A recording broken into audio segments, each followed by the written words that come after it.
I'm the computer man. I'm the Macintosh man with the virus scan. Moving your files all across the land. Some Photoshop filters in After Dark. Get your Microsoft Office, express your quark. Millions of colors with a VRAM chip. How about a system crash that'll make you flip? I'm the computer man.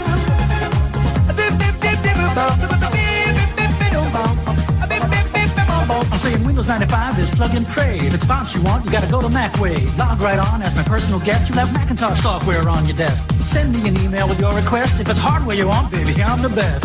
I'm the computer. Good evening, K-Squid listeners. Good evening, Santa Cruz, Monterey, Central Coast, and beyond. My name is Luigi Opido, owner-operator of Pleasure Point Computers, right by the beach here in beautiful Santa Cruz, California.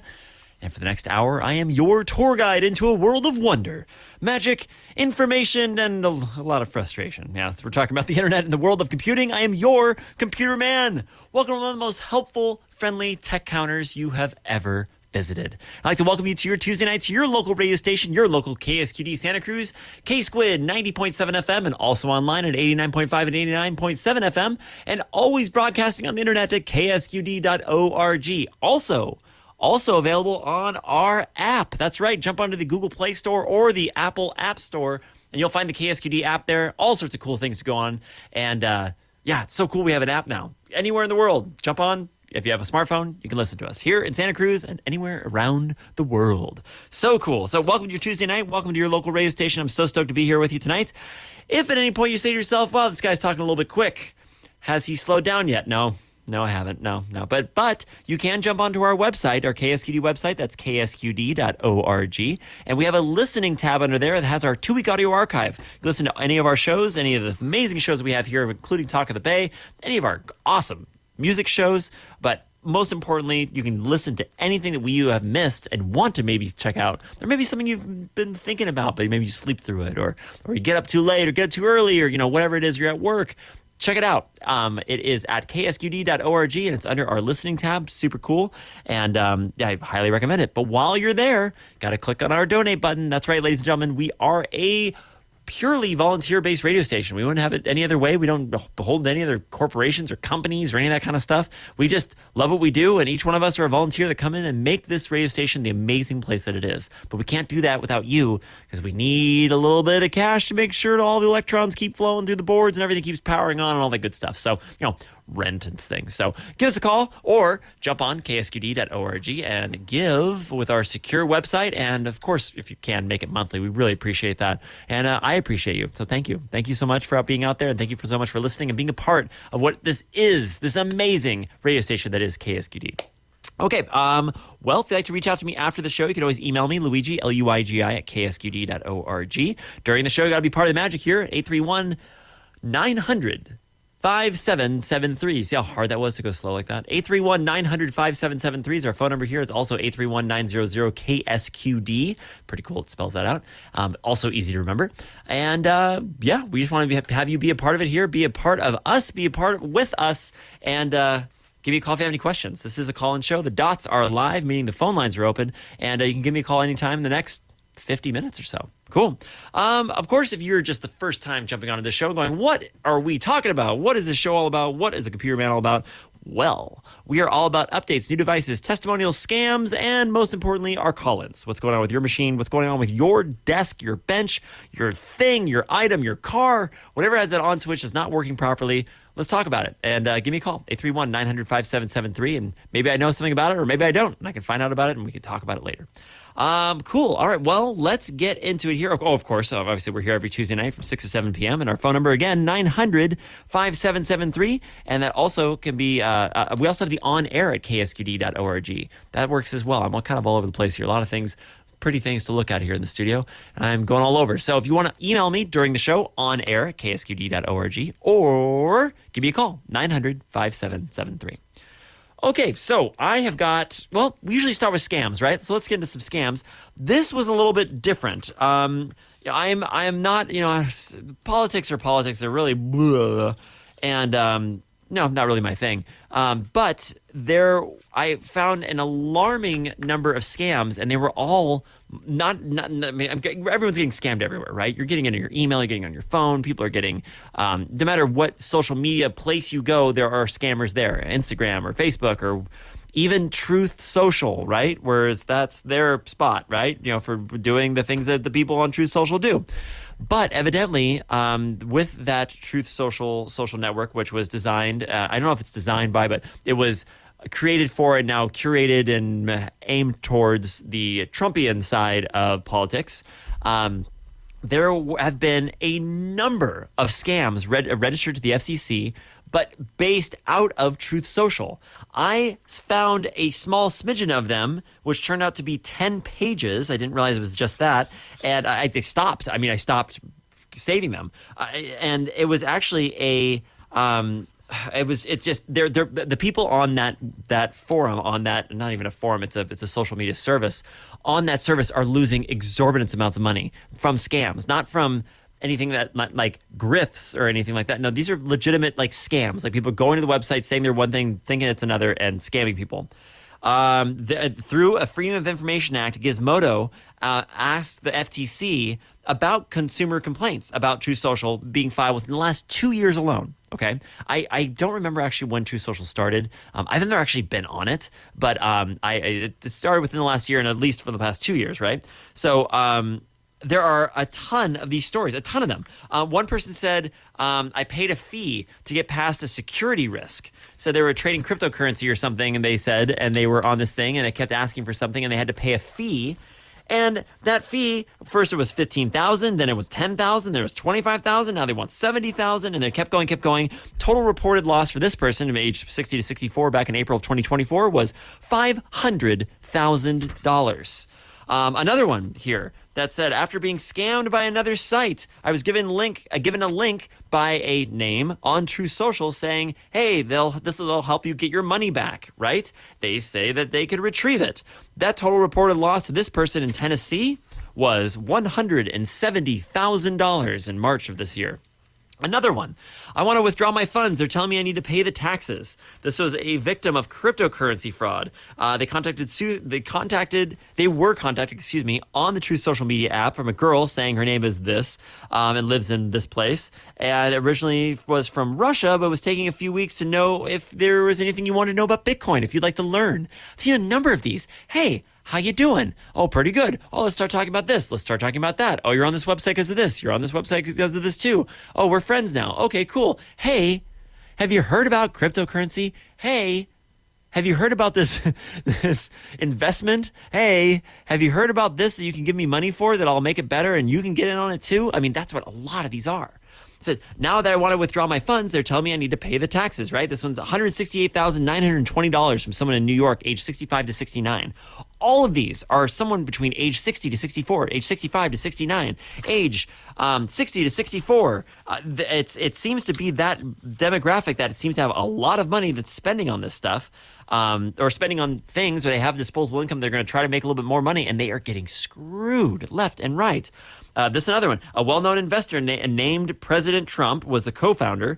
Don Bojingo, Devin Nunes, and all these other people that were basically a response saying that another cryptocurrency thing, $150,000 loss from North Carolina, age 60 to 64, in July of this year, of 2024. I then thought things were legit. A stock market loss that this person went on to do some other extra stock markets. $133,000, age 60 to 69 in February 2023. I didn't mean to, but I printed out 10 pages of this. And it just keeps going and keeps going and keeps going. $120,000, $110,000, $100,000. I took $92,400 from my retirement account. I invested up $1,000 to start and eventually ended up investing $76,764. I was targeted by a pig butchering scam for $73,500. They kept just trying to get me to invest more money, a total loss of $51,000. The youngest person was age 40 to 49. And out of this, it's the amounts are just exorbitant. Just the amounts: 76,000, 73,500, 51,000, 40,000, 34,500, 31,700, 25,500, 21,000, 12,656 dollars, and it goes on and on and on. Oh my gosh! And those are just the ones on Truth Social, right? Like you could do a Freedom of Information Act on a lot of the Facebook ones and these other companies. You're getting scammed all over the place, but there are some checks and balances, slight checks and balances. Facebook has like a report this, type thing. I'm not sure if Truth Social, even if they do, they might because of some insurance reason or something. But I don't know if it, does it go to anyone? I've never heard about anybody who actually works on those sites. I'm not sure how they work, but wow. The stories, I mean, we could do an entire 3 or 4 months on just these stories because it's exactly the same. They asked if I ran a business. He said, yeah. I was talking to this person on Truth Social for several months. I then was asked if I ever ran a business. I said yes, and the person asked if they'd like to help her run her late father's business and help her with an inheritance and would pay him to do so. I mean, what does that sound like to you? Does that sound legit? Someone finding some rando online and going, hey, can you help me run my father's business and deal with his inheritance? It's an awful lot of money. I mean, it's not just this. It's everywhere online. Everywhere. There are so many too good to be true things. Wow, it sounded really good. Yeah, because there's a lot of easy ways. And then there's easy ways to get the money. And then what? What do you do after you get screwed? Where do you go? You go to local law enforcement? Sure. They're going to do anything? Not really. They can't. Some of the stuff is out of country or can't even be traced, because of some method they're using or going through this Truth Social thing. It's going back to that and they have the account. See you later, and everything's gone. I don't know. It's just be careful, please, on any social media forum, anything you're on. If someone's offering you to make a whole bunch of money, obviously only invest what you can lose, and maybe these people can lose these hundreds of thousands of dollars or something. But wow. The amounts were just absolutely insane, totally insane. So another one that I want to talk about just to get off that because it's more politicky than I wanted to be on.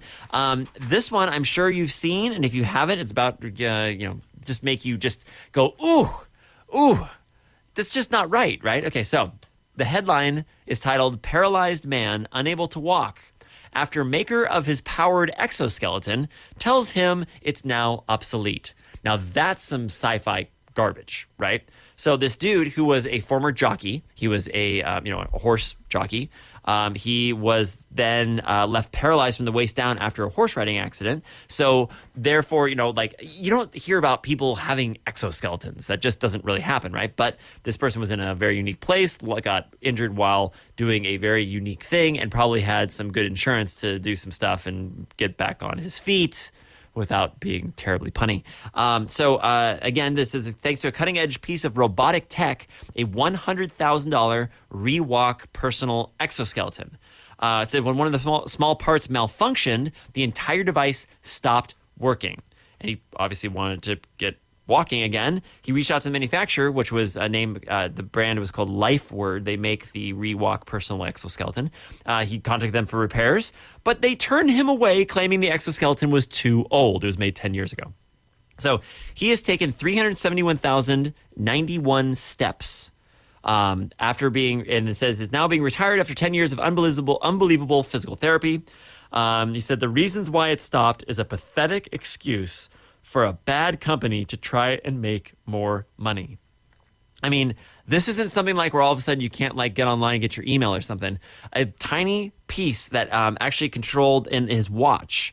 So it's a $20 battery for a watch that connects by wires to the exoskeleton that he can control. And evidently that broke. So therefore it's no longer communicating with the exoskeleton, and therefore he can't use it. And he says, I find it very hard to believe that after paying nearly $100,000 for a machine and training, that a $20 battery for the watch is the reason I can't walk anymore. And can you imagine that? A piece of tech has failed you, and now you can't walk. You can't hear or see or whatever all these pieces of tech that we have that are now getting us back to where we were maybe before an accident, or maybe before we had a defect that stopped a function, right? It's crazy. And then, of course, it's a medical device, so they're charging incredible amounts. But the idea is, it says that the issue was caused by a piece of wiring that came loose from the battery that powered the wristwatch that used to control the exoskeleton. Literally cost probably nothing, right, for them just to go, hey, okay, we'll take a look at it. But they just said, nope. They just refused to service anything that was more than 5 years old. And it's 10 years old. So that's so wrong. It's like gut-wrenchingly wrong. It's just so messed up. So, so, and of course, in absence of strong regulations, like right to repair laws, right? Manufacturers aren't obligated to share specialized parts or tools or guides or to make the repairs possible at all. So, Apple's the one that we always complain about here. And especially with hostility that they have towards aftermarket parts. And they make it so that everything has to be kind of re-engineered so they don't release those things so that the aftermarkets, are like, okay, well, we've made a battery and it fits and it's everything it should be, but we don't have the original specs or we're missing something because Apple wouldn't release it or whatever. I mean, they don't have to. So he says this is a dystopian nightmare that we've kind of entered into, where the manufacturer perspective on products is that their responsibility completely ends when it's handed over to the consumer. And it's true, it's not good enough for a device like this, but it's also the same thing we see up and down every single product. If there were more people wearing exoskeletons, I think it'd be a bigger thing. But of course, this is not a mainstream thing. If there was a worldwide manufacturer of a wheelchair part that died because of a battery or something, and all of a sudden people are just stuck, I think it would be more noise. But this is, of course, a very specific thing. And it says that people need to be able to fix things. There needs to be a plan in place. A $100,000 product you can only use as long as the battery lasts. That's enraging. Now, we can go back to, remember when Apple came out with that Apple Watch that was gold and they wanted like 10 grand for it or something like that? And I might have even talked about it on this show, and which means that we've been around for like 5 years, right? 5 years or so. And within that time, the watch has gone obsolete. So I assume, I'm not even really sure, if you have an Apple Watch that doesn't connect to your phone or has been connected to the phone but went obsolete, I assume that it still shows the time. If you have an Apple Watch that is old and you don't have an Apple phone to set up, the watch does not work, not even as a watch. It doesn't give you the time. You can wear it and it doesn't do anything. It won't even give you the time. So, I mean, it's painful, it's frustrating, and it's so wasteful. And it's, again, it's all, I'm not an economist, but I'm sure learning a lot about capitalism based on all this tech. And I saw someone who said that basically if you take the same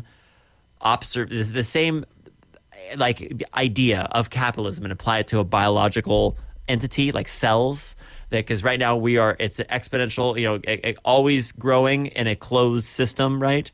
That if you do that in a biological system, what is that called? It's called cancer. Overwhelming growth of cells that are literally keep growing with no ceiling, but we're inside of a closed system. So there is a ceiling, and that ceiling is going to be bad. So interesting. So all this stuff is it's very frustrating with all this tech, because it makes me, as this person who has grown up with all this stuff, and I was an analog childhood, right? I was listening to tapes and everything. CDs came out when I was in high school or late middle school.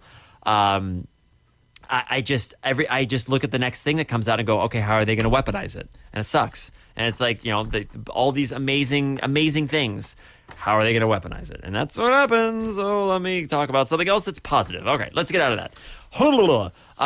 We got here.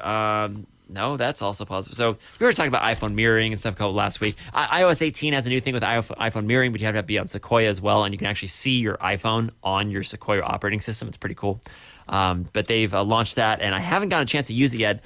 All the Sequoia machines I keep messing with have been having problems.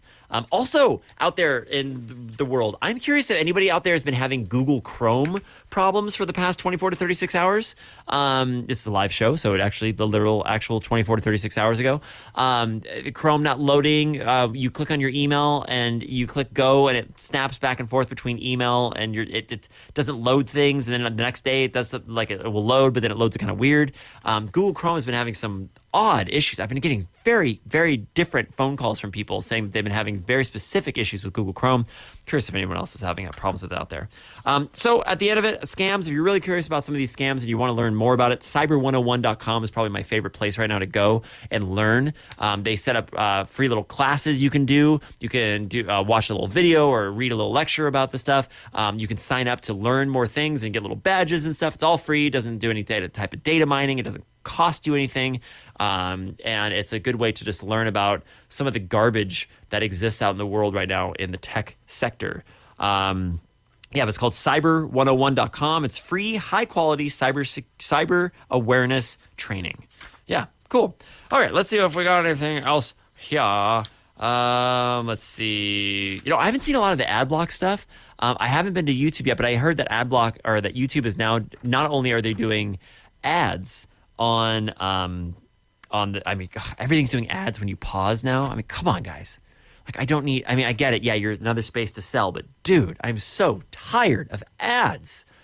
Ugh. So many ads on everything. Oh, you want to do a streaming service? Oh, it's $7.99. You want to get rid of the ads? It's $9.99. Like, well, what am I paying you for already? Shouldn't you just worked it in so I don't have to watch ads? I'm sorry. Okay, anyway, so let's see. So ad block is still cooking. But now YouTube is doing a new thing. I just saw they just announced that they're going to be doing ads in a new way. What was that new thing on YouTube? I have a note of it here. Oh yeah, so the skip button for ads, they're hiding it on the mobile apps too. So you have to like find it, and it's in a weird spot. And so they're starting to do that as well. So you just get forced to watch the ad, because if you skip the ad, they don't get the ad revenue, right? But it's the idea of a certain amount of ads per hour, or I'm not really sure how they leverage that, but they've also they're starting to do that too. So again, just another way that YouTube's making money and paying the influencers whatever they're paying. Yeah, gross. Let's see. Let's actually, we've got about 9 minutes before we go to break. I've got a ton of email questions. Let's get through some email questions, because there's some great questions in here. And you too can email me, Luigi, Luigi, at ksqd.org. Or if you want to, give me an email right now on air at ksqd.org, or give me a call, 831-900-5773. And let's see what's going on in the real world. Okay, interesting. This person says, my C drive is full. It's a main hard drive on a Windows machine. My C drive is full with nothing to delete. Okay. My computer has 2 drives, a C and a D drive. My C drive only has 102 gigabytes. That's weird. And my D drive has 1.8 terabytes. Okay. I assume that the C drive is actually a C drive, and it's not a partitioned C and D drive where it's like on the same physical drive, but it's separated into 2. It sounds like there's probably a solid state drive and a spinning hard drive. I'm trying to make space in the C drive, because whenever I need to install something, Photoshop in this case, I always need space in the C drive, even when the D drive has more than enough storage. I don't know where to look anymore to delete things, and is there anything I can do to clear up storage in the C drive? Okay, so I got this one. I was like, yeah, we need some more information on that. So I sent them tree size free, and actually, that was the name of the one? Okay. So they said they used tree size to install Photoshop for the moment. I'll most likely upgrade the C drive. The PC was pre-built. You just have a full hard drive. So what we have to do is we have to just get all the stuff off your hard drive and onto a new one. You can do that 2 ways. One, we can copy data over, and then you reinstall your operating system and just copy your data over. That's one way to do it. But you have to reinstall drivers and printers and Wi-Fi networks and programs and all that stuff. It's quite a process. Or you can clone the drive. If it's the same system, cloning a drive usually works really nicely. There's a free piece of software called Clonezilla that's been around for about 20 years. You can try using that. Or sometimes some of the software that you buy, if you buy a solid state drive, comes with that. And a solid state drive is like $50 to $75, depending. I check prices almost every day, and it is literally like storm surging or something. It goes up and down, and by a lot. Sometimes a 1 terabyte drive will cost $100. Sometimes a 1 terabyte drive will cost $54. Sometimes a 1 terabyte drive will cost $130. So watch and ride the waves. But you just need to clone your drive onto a new one. I think you'll have a 1-to-1 copy of it. It won't be any different if you can clone it. And then you'll be able to get it going. And a lot of times you can do it within the system if you use a bootable disk like Clonezilla. But it sounds like you just have your hard drive just full. I don't think it's anything else, and especially if you're trying to install Photoshop. Photoshop's large. So, yeah. This next one says, my GPU is an emotional terrorist. Okay. So I have a computer that with an RTX 3080, I've had it for over a year with no problems. Today I turned on the computer and got my first sign. First one, I said the keyboard was lit up and seemed to be getting power, but none of the keys were working. Okay, unplugging the keyboard and plugging it back in, fixed it. Never had this problem before today, but whatever, it was an easy fix. Okay, that's weird. And a few moments later, my main monitor went black for a few seconds and then came back on. Okay, that could be a driver update or something. It was weird, but I didn't think much of it. Within the next 10 minutes, it happened 2 more times. At this point, I update my graphics drivers, but it was still happening every few minutes. Okay, that could be like also a refresh or something when it's like coming and going and coming and going. I restarted the computer, it was still happening. I then fully reinstalled my drivers in safe mode, still having the problem. At one point, it was happening multiple times in a minute. After Googling, I saw the suggestion to lower the refresh rate, on the monitor, lowered it from 144 to 60, and it was fine.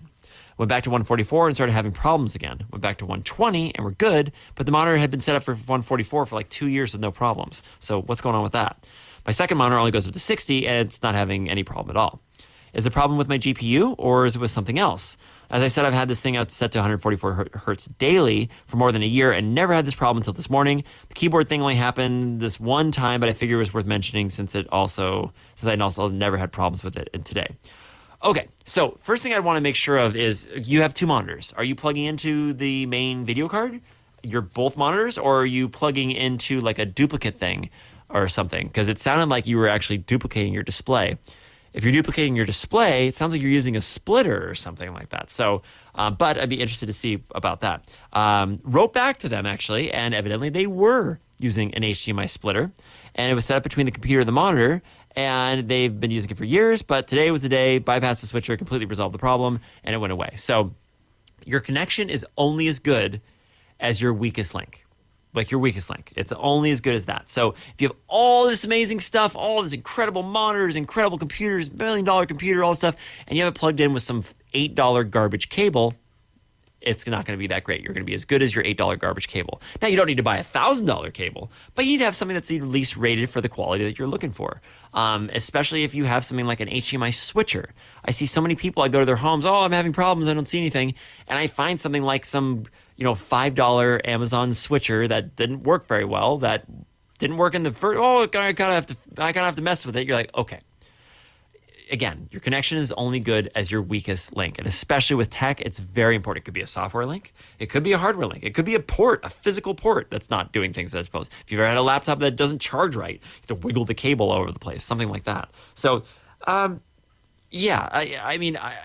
don't like, if I'm not doing like name brand stuff like that, especially if I'm having a problem, just limit it. Go all the way, one monitor directly in. I had another client that actually called me about they had a piece of software and the software was off the screen and they couldn't get the software to come back on the screen. And they had a multiple screen setup and they were like, I can't get the software back on the screen. I can see it that it like does like a little flip, like it's like minimizing or maximizing, but it's off the screen. I can't find it. So the best thing I told them was just unplug everything.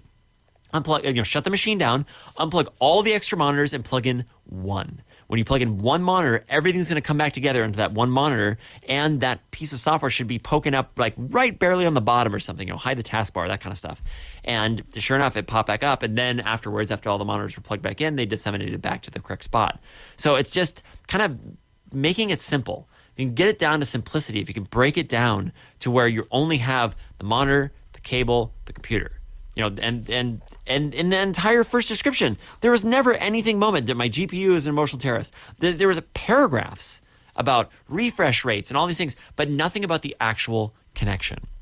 Again, my first networking like little company that I came up with was called Level 1 Networking when I was like in high school. And Level 1 Networking literally means Level 1 connections, which means, is it plugged in? Is it on? And this is the type of thing, he had it plugged in, everything worked, but something failed and let go and therefore killed it. So, and it happens. All right, well, ladies and gentlemen, this is about the halfway point on the Computer Man Show here on KSQD Santa Cruz, K-Squid 90.7 FM on online at ksqd.org. We've got some important underwriting announcements to make, so don't go anywhere. We're going to be back with some more email questions and phone calls if you have one at 831-900-5773. Again, this is the Computer Man Show with your host, me, Luigi Opido from Pleasure Point Computers, and we'll be back in just a moment. Actually, now it's time for Penelope to help Mama feed Enzo and the kitty, and we'll be back in just a little bit here on KSQD Santa Cruz, K-Squid 90.7 FM, and online at ksqd.org. Hey Squiddies, K-Squid has a new mobile app for iOS and Android. Never go anywhere without your squid. You could win a fabulous K-Squid t-shirt, and here's how. Step 1, download the app to your phone in the App Store or via ksqd.org. Step 2, use the app's Vox Pop function to send us an audio testimonial about why you love K-Squid and community radio. Step 3, the first 10 people to send us a testimonial for our pledge drive get a free K-Squid t-shirt. You're a winner regardless because you're listening to K-Squid. Thank you. Pardon me, but do you have a match? K-Squid's on-air fundraising drive is coming soon, and we're looking for matches. When you contribute $300 or more, you create an opportunity for other listeners to match your pledge. Get a head start on supporting the programs and station you love by becoming a Pledge Drive matcher for K-Squid. It's easy to do on the donate page of our website, ksqd.org.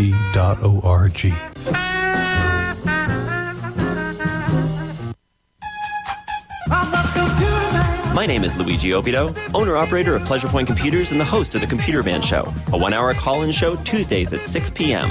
Viruses, slowdowns, scams, and updates.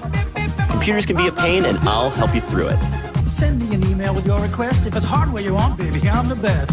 I'm the computer. If it has an on switch, we'll probably talk about it on The Computer Man Show Tuesdays at 6 p.m. only on KSQD 90.7 FM Santa Cruz. Get into a computer.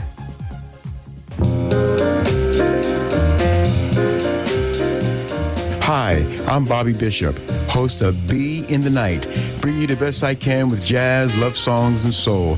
Join me on Tuesday evenings from 7 to 10 p.m., playing the classics straight ahead and introducing you to the latest artists and composers. That's Tuesday nights from 7 to 10 p.m. right here on listener-supported KSQD 90.7 FM, Santa Cruz. That's right, ladies and gentlemen. The amazing sounds of jazz clinically will melt away all this computer nonsense. And all you have to do is stick around at 7 o'clock for B in the Night. Coming up with Bobby B. Actually, tonight is a special appearance with Howard tonight on B in the Night. So jump around and get that jazz flowing, man. All you have to do is let it happen to you here at 7 o'clock on KSQD Santa Cruz, K-Squid 90.7 FM, and always online at ksqd.org. And before we get back to the Computer Man Show, on Wednesday, October 9th, would be John Lennon's 84th birthday. K-Squid celebrates with a 3-hour John Lennon special during the Relics and Psychedelics program. Host Michael Bryant is joined by KSQD's Eric Nelson, who has directed a new documentary called Daytime Revolution, covering John and Yoko's week-long visit to the Mike Douglas Show in 1972. Tune in and celebrate with lots of great music, stories, and some surprise giveaways. That's cool. That's Wednesday from 1 to 4 p.m. only on KSQD 90.7 FM, 89.7 FM, and 89.5 FM, and always online at ksqd.org. So that's going to be really cool. Stick around for that. Again, that is on Wednesday, October 9th at the 3-hour show starting from 1 to 4 p.m. Pretty cool. Okay, well, we're back to the Computer Man Show with your host, me, Luigi Opito from Pleasure Point Computers here in Santa Cruz, California, and we're going to get back into it here. All right, let's see what we've got for the last one. Oh, this is a good one. Accidentally left adult websites open in the browser of my phone and then connected to the company Wi-Fi. Woohoo! All right, don't worry about it. Not a big problem. So it happens. It's that's the whole email. That was it. So yeah, don't really worry about it. If you're like loading like pages and pages and pages and stuff like that, it might flag something. But if you left that open and you connect to the Wi-Fi, IT is not really going to care about it. The content filter first is going to block stuff like that, so nothing would have even loaded. Second, a lot of people in IT aren't looking at what you're doing. They're busy fixing other things and stuff, unless you have like some flag on you or something. So if there's a specific problem, someone specifically is asking for me to look at you, then I would then be looking, but there's no reason to. So just, you're cool with that.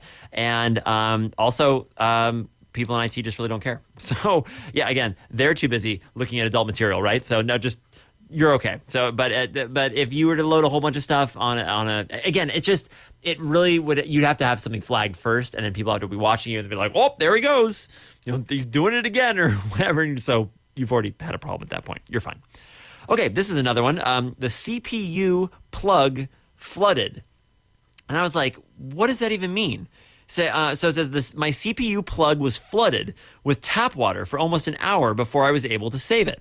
I'm like, your CPU plug? I'm like, is that like the power adapter that goes into the power supply? I'm like, what does that even mean? It says, I'm not going to tell the backstory how the flooding happened, but it was from our faucet, so it's clean. I'm like, okay. It said I air dried it for 24 hours, but I'm scared it might short circuit once I plug it in. I have work tomorrow and I need it for work, so I'm a bit desperate for an answer.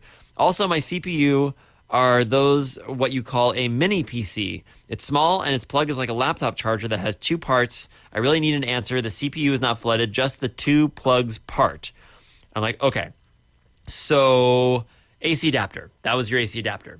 Most likely it was flooded with water. At this point, then the only real way to kind of make sure that the water hasn't corroded stuff, I mean, it's probably going to corrode stuff anyways, but if you were to flush it with isopropyl alcohol, right? If you flush it with that and then let it dry out for, I don't know, like 3 days, you might be okay, maybe, but not tomorrow, not the next day. It's not going to happen the next day. So you got the day off, but it's your CPU plug. So it's okay. So it sounds like what most likely is one of those little square micro boxes that a lot of times you see them on the backs of menus at like fast food restaurants and stuff.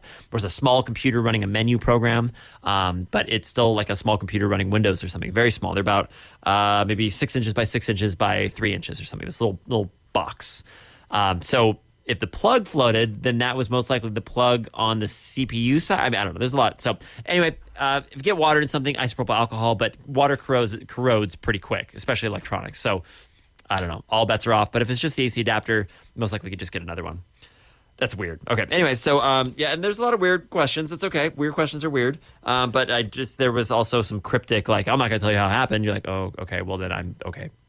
So moving on. Brand new PC that's been working fine for a few days suddenly can't boot without a blue screen of death. It's like, okay, I built my brand new PC last weekend. Everything went great.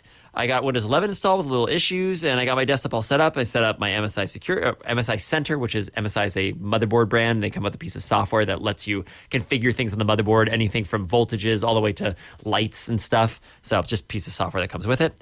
And I installed all needed drivers using the MSI Center as well. It also installs drivers. I said I installed my main game I play right away and been playing with it just fine. Yesterday, my last fan came in as well as the GPU. The sag brace. So a GPU sag brace is literally what it says. It's a piece of metal that sits on the end of the GPU, and GPUs are so big now and weigh so much that it's all weighing on the end part and on the actual port. So they make these little pieces of like triangular metal that screw into the case on the back side of the card that just holds the card up. It's just as a support. But it's called a GPU sag brace. That's the official term, I guess. So I installed both of those in my case as well as an old solid-state drive from my old PC to recover some of the files.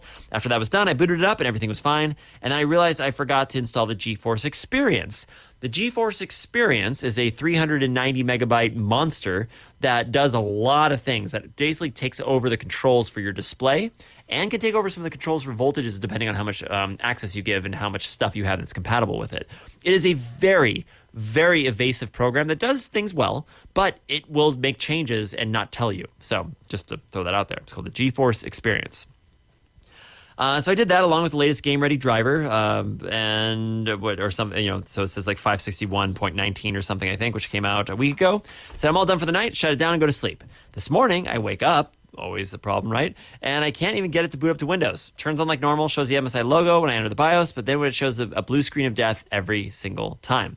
What's worse is I've restarted my PC several times and I've got a new reason given for the BSOD more times than not. So it's probably cycling through like 3 or 4 or 5 errors, and one error kicks out and the next one's right behind it or something, and then you're only seeing the last one that it did. So I recently was advised to enable the memory context restore in the advanced section of the BIOS. Enable memory context restore. That might sound like something for like sleep, pulling stuff in and out of memory. I have no idea what that is. Just to be honest with everybody, no idea what that is. It's in the BIOS though, so it has probably something to do with voltages and probably something to do with the memory allocation tables inside the RAM. But I don't know, just pulling out. So let's see, I lost it here. Advanced section of the BIOS, but I remember being told that it could cause crashes if I do. So I went to the BIOS to disable it, but I can't, only because now the MSI BIOS is all glitchy. Random red and green and blue pixels everywhere, and half the buttons aren't even shown, but they are there because they can be clicked. Okay. That sure sounds like a video game driver to me, but we're in BIOS, so that's really weird. Even though I managed to disable the setting, everything I froze when I hit F10 to save and exit, the BSOD has still come up. And the most say this stop code, IRQL, not less or equal, with the reason what failed. And it's this NTOS kernel.exe. Okay, a lot of description, right? A lot of things going on here. Okay, the guy was really excited about the new card, and and he said, it was a nightmare. So, everything was completely fine the past few days, and last night, less than 8 hours ago, and now all of a sudden, nothing works. So, I'm curious if you have onboard graphics on that motherboard, because showing red, green, blue, those are called artifacts. Artifacts are things you don't want. We're not archaeologists. We don't want artifacts. We don't want to find artifacts. We don't ever see artifacts. If we're seeing artifacts, it usually means a video card is not doing what it's supposed to be doing, or it's getting super erroneous voltage and isn't working properly, or there's a break. There's something broken in it. But the fact that it was working fine and then you uploaded the driver, which does change voltages and changes things like that inside the card, that could be something that was causing the card to have a problem. So I'm curious if you have the onboard video on your motherboard. If you do, I would use that, boot up to the BIOS, see if you have artifacting. If you do, could be something in the motherboard. I bet you don't. Or if you have another graphics card, plug that in, see if you just get the same artifacting in it. It sounds like it's probably on the graphics card. Did the anti-sag bracket touch something? I've seen a lot of those, because they have to be rigid, are metal, and then people just have them sitting on the circuit board, and it touches two diacs or touches two triacs or something, and all of a sudden things short and go, oh, what's wrong? And it, so it could be something like that, possibly. And it's not that sag brace isn't like shoving the video card up and bending something or causing some type of glitch like that, right? I'm almost positive it's something in your GPU, like a physical thing in your GPU. If it was a driver thing, you'd only see the problem when you boot it up to the operating system, which you're kind of seeing at this point. So you probably do have a driver issue because you installed the GeForce Experience. And again, if you have a good driver, I understand why you want the GeForce Experience. The GeForce Experience will give you the latest driver, gives you the latest updates, has specialty things for specialty games that you can automatically just apply, and then you can change it for the next game. It's a great piece of software when it runs. If you can, though, I would get into safe mode and see if you can uninstall it or go back to a system restore point before you actually installed it and see if you can get through it. I think it's a GPU issue. The IRQ less than or equal, that is also a memory allocation thing. The kernel stuff means something's not talking to the main operating system, which also leads me to think the pathway for that is through the memory. So I would say most likely it's a GPU thing, physical GPU thing, and you might have shorted something when you took things out and put things back in. Sucks, but that's what I probably think it is. Okay, next one, a sketchy iPad Safari pop-up. All right, so I just got this weird pop-up while reading a time.com news article on my iPad Safari browser, okay? It said, do you want to download OCC? With no context and a blue link to download whatever OCC is. So I hadn't clicked anything unusual to spawn the pop-up, and it was on time.com's website, linked via Time's daily newsletter. So maybe wonder, A, how the pop-up even happened, and B, should I be concerned if something sketchy is happening behind the scenes? When I tried Googling Safari and OCC, I didn't see any results. I just updated to iPad OS 18 a day ago, which is the latest one, and only downloaded official apps via the App Store, so I figured I'd seek a second opinion. And then there was a download shown of the OCC document. So first of all, on an iPad or an iPhone, I always talk about how I really enjoy having an iPhone because it has what's called an embedded operating system. The operating system is sandboxed. It's segmented from everything else. If you were to look at your iPhones, you open up your iPhone, you see all your applications, and they see the space where you can see the photo behind your applications. That photo behind is like lava. And one application has to cross the lava to get to the other application. And a lot of times it asks you, hey, do you want to cut and paste from this application? Hey, do you want to do this from this other application? It's asking to build a bridge from across the lava from one to the other, but not from one to everything like Android can do. So if you're on your iPad, if you're on your cell phone and you're checking something weird, that's usually the best place to do it because you can't muck up anything. Looking at your picture, the OCC document looks to literally be just a website error. Like they wrote some script that was supposed to be read by a mobile device or by a phone or something like that, and it didn't load properly. And it didn't load, because they have to write the website for the mobile device, they have to write it for the iPad device, they have to write it for all these different things to make it display properly on whatever device you're on. And if you're on a mobile device, it'll load the mobile version of that page if it's available. And with this, it looks like it just didn't load something properly, gave you an error code. So nothing's wrong. I wouldn't be worried about anything. There's nothing to do. It just is, and Time probably just had some bad website stuff, and you can just go past it. So, just cancel it, move on. Okay, so let's see. I guess we this is still the truth. I guess iPad 16 or the Apple iPhone 16 demand is so weak still. Employees can already buy it on discount. It says the sales of the new iPhone lineup have fallen short with expectations. Apple employees can already purchase the iPhone 16 with their employee discount, and but we've talked about that. I have a 12. My iPhone 12 is fine. Granted, I would love to have a better camera, but they had that 48 megapixel camera that they came out with on the iPhone 14. That's in the iPhone 15. That's also in the iPhone 16. But it's the same series. That 12, 13, 14, 15, 16 is all kind of the same thing. Just like the X, 10, and 11 were all like kind of one series, and the 12 jumped on the new one. And now from 12 to 16, it's kind of all the same phone. Yes, there's a better processor. Yes, there's a little bit different. Yes, they've changed the colors. Yes, they've changed an action button and some other stuff. And Apple Intelligence is still going to be coming on one of the later phones, if not only the 16. But, it's just, I don't know. Just one of those things. Whatever. So, but it's also showing that that people are understanding that, hey, I don't need the iPhone 16. Now, if you're on an iPhone 7, again, I'm telling you, if you're on an iPhone SE, if you're on one of these older phones, if you're on an iPhone 11 or earlier and you're looking at a new phone, the 16 is going to be awesome. If you're on a 12, a 13, or 14, or 15, there's no reason. There really isn't any reason. And you can't even really tell it's a new phone. It doesn't really look like a new phone. It just looks like the same thing. So it doesn't even look cool and say, oh, you got a new phone. Nope. It just looks like your old phone. So, okay, moving along from that. Someone emailed me that. Thank you very much. It says, I signed into school's Wi-Fi years ago, and my phone is now permanently age restricted. Oh, that sucks. I'm out of school now, but short of factory resetting my phone, I actually have no idea what to do. So I'm on a Google Pixel 7. Every time I open the YouTube app and I'm not connected to Wi-Fi, my comments are restricted and I can't view age-restricted videos. My count is set to over 18. I don't have anything else that would be restricting it. Every time I run Chrome, if I try to go to a website that's deemed age-restricted, it's blocked. An actual error message comes that says that the connection is not private from a web filter CA. I tried changing the DNS for getting the Wi-Fi on my phone. That worked for a couple hours and immediately went back to doing this. I can bypass it with a VPN. It's a lot slower, obviously, because you're on a VPN. But I'd like to figure out what the issue is and if it might have something to do with the school Wi-Fi sign-in contract. I've literally had no idea how to undo it. Okay, so we first of all talked to the person. I'm like, hey, is your phone still on? Do you still have a school account in your phone? Like, yes, I do. Okay, let's remove that. Boom, no changes. Didn't do it. Still good. After that, we went through all of the email accounts, went through the ad blocking accounts. There is something embedded in the Android operating system, not the actual embedded like we were just talking about the iPhone, but something that's inside the actual operating system that is totally stopping this process. So unfortunately, there's really no other way to do it besides factory reset the phone. Now, granted, with a factory reset on a phone, it's a little bit better than a lot of the other ones. You can get a lot of your stuff back because everything's backed up. But something has been installed there, and when you do the factory restoration, it's not going to bring that piece of software over. You'll have to reinstall your software one by one. So, but you'll have to get everything off the phone, do it, and put everything back on. But it's most likely just got stuck between that. There's no other way to go around it, unfortunately, especially with the software, the way that it was reading into the phone. Factory reset's the way to go.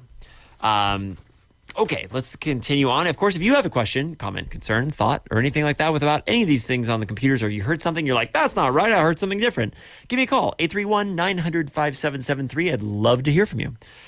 This next one says, I've sent my PC in for repair, and they're refusing to return it. What can I do? So I generally don't know what to do, so I decided to write to you and see if you had an idea. A month ago in August, I sent my PC to get repaired because it wasn't turning on, likely due to constant blackouts.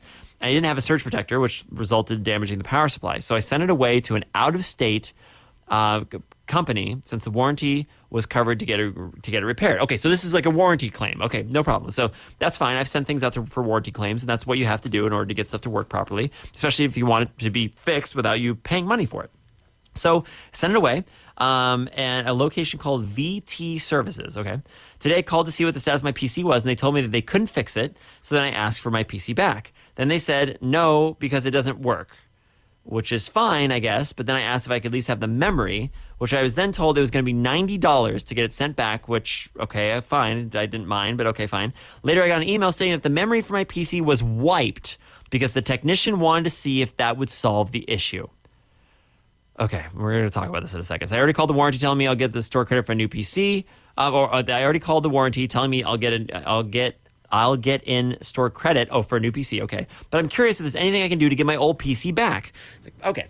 So when you send any machine, anything at all that has your personal data, a phone, a memory card, granted, if you're sending a memory card, you probably can't get the data off of it. But if you're sending any device that has your data on it, guaranteed when you send it in to one of these warranty places, they're not going to manipulate your data. They're going to, make sure can you save all those photos, please? Okay, good. No, they're pulling stuff. They are like nuclear. They're going to get your thing on the bench. They're going to fix what they need to fix. They're going to get on to the next one. It is money, because they're fixing stuff for you. They're not you're not paying them to do this. This is warranty work, right? So they're like kind of losing money by doing it, meaning it's going to go as fast as possible. Meaning if you send in anything that has your personal data on it, you have to make sure it's backed up because you will almost guarantee will not be getting that data back, especially if it's a broken computer like this. This sounds like it was a broken desktop, which means that we could have pulled the hard drive out, copy the data off onto something else if you had another medium to do that, put everything back in, send it away. Usually what I'll do, especially if I have a machine, if I'm able to do it, and if sometimes you can't, but if you're able to do it, I would want to wipe the machine and send it back as a factory reset. But sometimes the problem is part of the software. So at that point, just get all your data off, make a new username, clear everything out that was on the old one and send it in. And that way, at least they don't have your data. But then dude on there is like, well, I'm just going to try something and see if we factory wipe the thing and see if that helps. And in my shop, I'm like going 20 different ways with this. It's just insane. In my shop, if you brought me something like that and said, okay, the computer's not working. And then I've had people, are you going to wipe my data? I go, absolutely not. So that's a great question to ask, but absolutely not. Anything I do is not going to have anything to do with your data. I might discover that your data had a problem and something's not there. I might discover something like this, but I'm not going to go through and wipe your data without you telling me, hey, I am paying you to do a service to wipe my data. Hey, I want this stuff deleted. I need it all gone. We just don't do that. So, but these warranty companies do, and that's how it works. So it's gross. But at this point, like if I was this service and you brought this machine to me, I would have extra hard drives. I would take your hard drive, put it in a safe location because it has all your data on it, and I'd take my hard drive off the shelf, I'd plug it in and see if the computer turns on. If it doesn't, I would take my hard drive and I would try loading an operating system and see if that loads it and see if it has problems. And if it doesn't, I would then try to see if your hard drive is having any problems mechanically. And if it isn't, then most likely it's a software-based problem, right? I wouldn't have to wipe your data for that yet. And then we would talk. We'd discuss some terms, discuss some things that we need to do. See if at that point also I would know if I could get to your data. And if I could, then I would let you know about that too. And then we make some plans about getting the data off, reinstalling the operating system, putting it back on, or swapping the drive out for something else. There's so many ways this could have gone rather than just wiping the damn drive completely. That's nuts. It's nuts. It's a nuclear option that doesn't need to happen. But the warranty companies do that because they need to get it out the bench. And you go. The guy has 10 machines he has to deal with before lunch. Get it going, get it off the bench, get to the next one. So, yeah. But when you send something away, people are going to delete it. It's just going to happen. But with us, we let you know every step of the way. Warranty work. All right, let's see. My laptop won't turn on. Okay. We got a couple of minutes here. Yep, and the last few bits here of the Computer Man Show on KSQD Santa Cruz, K-Squid 90.7 FM, and online at ksqd.org, and on our app. We have our own app. Pretty cool. My laptop won't turn on. My laptop, a My Katana GF76, maybe MSI Katana, just won't turn on anymore. It happened before, and I heard that resetting it with a pin would solve it. And it did help a couple times. Now it doesn't turn on even after I reset it. Do you know what the problem is or what I could do to fix it? Yeah, most likely that's a motherboard issue. I'm not sure what the pin is. If you were resetting it, like going back to a factory BIOS state or something, sometimes that's what the pins do. But a lot of times, unless it's a Chromebook, you're not going to have a pin on the bottom that's going to reset it back to any factory settings or anything. I'm curious if you hit the power button and like lights turn on but nothing on the screen. I'm curious if you hit the power button and nothing happens. I'm curious if your AC adapter has power. I'm curious if a couple different things. But this most likely sounds like a motherboard issue. Could be a power button issue. Could be a couple other random erroneous things. But need some more information on that one to find out what exactly isn't turning on and what exactly isn't working like it should be. Okay, so this is another one here. We have enough time to talk about this? Yeah, okay, let's do this last one here. What's better, a 2 gigabits per second Wi-Fi connection or a 1 gigabit per second wired connection? So a 2.5 gigabit per second port on my router doesn't seem to work with my PC. I ended up capped at 1 gigabits per second. I bought an Eero, E-E-R-O system that's getting a full 2 gigabits per second from the port, and the Wi-Fi connection is amazing. But the high-speed Wi-Fi, is a high Wi-Fi speed better than a lowered wired speed? And it's like, okay, so that's a great question. So I'd be curious if you're actually getting more than 1 gigabits per second over the Wi-Fi through a speed test. Like if you've gone to speedtest.net and you're seeing a number that's over 1,000, because that would be pretty amazing. It's possible, but I doubt it, and you would be like on some enterprise level equipment at that point. I doubt it. It'd be amazing modern equipment on both ends. But I was personally getting on some of them. You can get 850, 900 megabits per second wired, and then 1.5, 1.7 gigabits through Wi-Fi. If that's the case, but you also that could be just right now, and as soon as more devices add on, it's going to go slower and slower and slower. The Cat 5 or Cat 6 cables should be nice and quick and should go as fast as possible. Also, your card might only be a gigabit card, so it might be limited at 1,000 because that's all it can take. You might need a 2.5 gigabit card in order to get that 2.5 gigabit speed if you're actually seeing that. But also, it could be the cable. The Cat 5A or Cat 6 are only going to be rated to 1,000 megabits per second. If you want 10,000 megabits per second or that higher level, you're going to have to go to a Cat 6A cable for those higher speeds. Just how it works, and the way that the throughput is, it's only, again, as good as your weakest link, and you're going to need to have something that's going to be strong like that. So, okay, ladies and gentlemen, well, we reached the end of another Computer Man show. If I missed your call, you can always reach me by email, Luigi, Luigi, at ksqd.org. Remember to tune into the Computer Man show right here on KSQD Santa Cruz from 6 to 7 p.m., always on Tuesdays from 90.7 FM at K-Squid and on ksqd.org. I'd like to thank all my listeners and my callers. Thank you, KSQD, Sandy Stone, Hellfist, Richard Gibbert, David Gibbert, Dan Sandage, all Santa Cruz, like Tesla, Watts, Mr. Case, and of course, the humble Electron. Thank you again, Santa Cruz. I'm your Computer Man here on K-Squid, KSQD 90.7 FM, and ksqd.org. Stay tuned right here for Be in the Night. I hope you all have a positive charge evening. Until next time. I am the computer man. I can do anything you can. I am the computer man.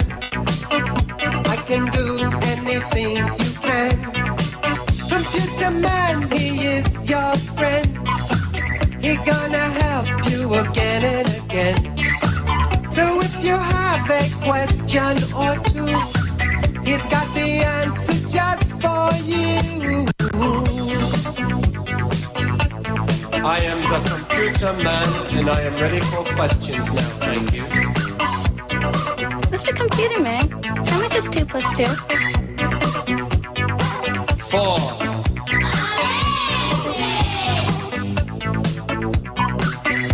Mr. Computer Man, how do you spell cat? C-A-T. Mr. Computer Man, how do you spell supercalifragilisticexpialidocious? With letters. I am the computer man. I can do anything you can. I am the computer man. I can do anything you can. Computer man is very wise. He speaks the truth, he never lies. So if there's something you don't understand, just ask the computer man. Hi, Mr. Computer Man. My name is Jenny. I have a question for you. Wait, Jenny does not compute. What is your number, please? Number? I don't have a number. I'm a person. A person? A person? Amazing!